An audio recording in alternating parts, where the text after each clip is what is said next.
Hey, my name is Doran Dunaway, and I'm 55 years old. I was diagnosed with Parkinson's about 5 years ago. I've known about it for probably about 8 years. Not knowing what length of time and being at 55 years old, I hope I have another 20, 30 years alive.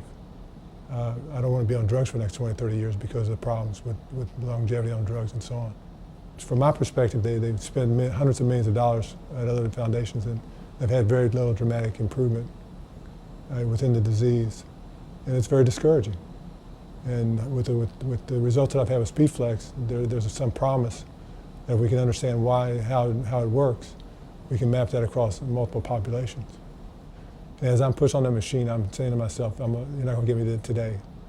You're not going to get me today. You know, I realize that there's a light at the end of the tunnel. It's a freight train coming. I'm not naive, but the things that I can do to slow that freight train down, I'll do everything I can. So the exercise is medicine, and hope is medicine. From a psychological standpoint, we have no clue what the brain can do. And if we give somebody the ability to do something that they start to see improvement on, that it has to do something for the well-being of the patient. So so hope and exercise are extremely beneficial, in my opinion. When I'm sitting there banging on those machines as hard as I can, my shoulder starts to hurt. I'll push a little bit harder because there's hope that this is helping me. Immediately, what surprised me is I was asked to do things that I could do, that I couldn't do 30 years ago probably, in terms of flexibility. I was doing Speedflex a minute at a time, a minute a machine, 4 reps, and just walking out with a huge smile on my face. I walked better, I felt better, I stood taller. I just felt overall stronger. I'm probably in better shape today than I've ever been. When I was first diagnosed with the doctor, all my friends said, you need to get on pharmaceuticals, you'll feel better. The doctor prescribed Cinemet 3 times a day, 2 tablets each time. So 6 tablets a day I was taking, and I didn't like the way I felt. Although I did help the tremors and helped the movement, I didn't like the way I felt when I came down off of it. So once I got on Speedflex and got off of it, it was like a whole new world to me. I felt much better. When I found out I had Parkinson's, I decided I was going to somehow fight it in some form or fashion.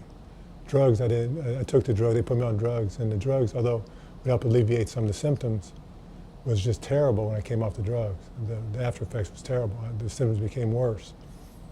And I said then I had to do something. So just logical thought, and my simplistic mind, I thought that perhaps if I increased the blood flow through my brain, I would create more blood cells in the brain that potentially would help with Parkinson's. So I started riding a bike literally every day, stationary bike, and I could never get my heart rate above what I thought would be a maximum about 180. Best I could get would be about 125, 130. So I was sitting in a meeting at GH Greenville Hospital System, and Darren Holmes came through with a traumatic brain injury patient. Jeff Knox started talking about his injuries and what they did to help his injuries, and how Speedflex had dramatically improved his ability to walk, to talk, his memory, etc. And I went to Dr. Jim Selman the very next day, and told Jim what my condition was. And could I possibly use Speedflex to try it out? And without a doubt, he said, yeah, let's try it. Within 3 or 4 weeks, I literally went off the medication. Stopped taking Parkinson's medication, started feeling better. And to me, ASI became a wonderful place for me. I can walk in there, I can literally walk in there and might be dragging my feet a little bit. By the time I walk out, I'm literally skipping to get out of there because of the Speedflex. When I started on biking, I want to get my heart rate up as high as possible. And I can never do that with the bike. For some reason, I could never get it up there. But with Speedflex, it was a world of difference. By the movement, the 1 minute per machine, and so on, I was able to get my heart rate up into 180s.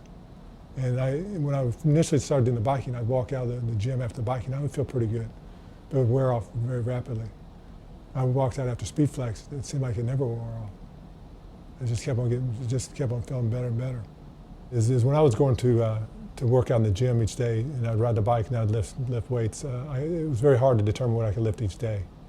I can maybe lift 35 pound dumbbells over my head, or 70 pounds or 110 pounds.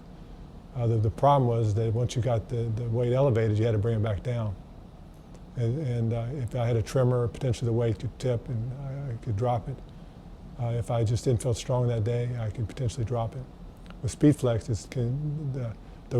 the strength exercise in Speedflex is based on the intensity that I give it. The harder I push, the harder it becomes. So if I push hard and I don't have the umph to bring it back down, the Speedflex will stop, the bars will stop, and there's nothing that comes down and crashes down on my head. So it's extremely safe, well, not totally safe, I should say. And I've used Speedflex now for over a year and a half, and at a very intensive level. And I'll match my intensity with anybody in ASI who's healthy. And I've never once walked out there with my body sore, my joints aching, never once.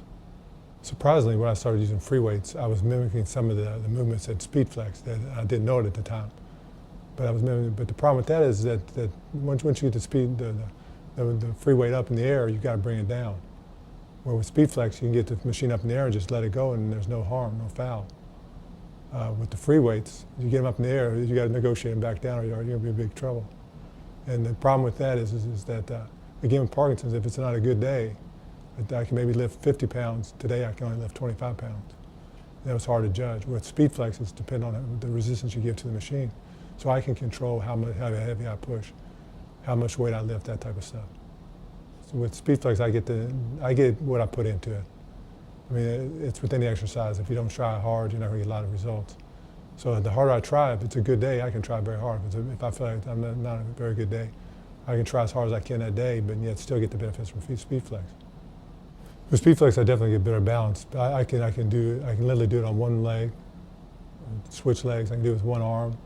I can do the machines with one arm and one leg. I mean, however I choose to work on the balance, because again, it's what I put into the resistance. It's not having this weight above my head that I've got to worry about dropping. With Speedflex, with the ability to do complex movement, I can get more into an exercise in 40 minutes than I would normally if I were doing free weights. I mean, obviously, I can have different types of exercises within that 40 minutes, and go very rapidly and at a very rapid pace with a very heavy load. Surprisingly, I chose biking before I read about it in the literature and the internet. The thing about it is I came to the same conclusion as they did, is that they had all the studies that they had to do on biking. They could never get the patient's heart rate up to do any good. So what they did is they put a professional on a tandem bike with them to help them pedal much faster. And so basically the same concept that I had is how I got to get that heart rate up, get that blood pumping to have any results. And they tried it with a tandem bike with a professional biker and the Parkinson patient on back going as fast as they can. And I mean, there are not too many people I'm going to find in the city of Greenville that's going to be able to ride a tandem bike with me. My voice it fluctuates, but it's much stronger than it was. Speedflex helped my tremors where I have no tremors today. I mean, every time when I get cold, I'll get the tremors, or if I get excited, I'll get the tremors, but I mean, nothing significant. Well, Speedflex helped tremendously with my posture. Matter of fact, my posture is better today than it's ever been, because I tend to stand taller, my chest out more, my chin up, instead of folding in on myself. My motor control is much better. Where before, if I were to try to run, I would be a little nervous that I would stumble and fall. I have no nervous about that any longer. Where I work out, they have a sand hill, and I can run that with no problem whatsoever. Playing golf, which I truly love to do, and obviously golf's a game where you're putting and you have to have still nerves, and I have no problem putting. No problem with the game. Matter of fact, I'm probably hitting the ball further than I've ever in my life, because I'm getting better turn because my shoulders are much stronger. Speedflex is without a doubt improved the quality of my life on several facets. The one facet, probably the most one, is from a psychological standpoint, is I don't feel like that I'm in a hopeless case. I've got potential. There's potentially that, you know, this may take me for another year, may take me for another 10 years, who knows. But at least I've had this last year and a half of improvement in my eyes on many fronts. From the tremors going away to my walk much better, my endurance much better, my strength much better. All those are attributed to Speedflex. The potential going to is that hopefully that it keeps me in the shape I am today, obviously. You know, if I progress no further, or if I even progress a little bit further, I'd be a happy man. And Speedflex is the tool that I feel very confident can help me stay healthy as long as possible.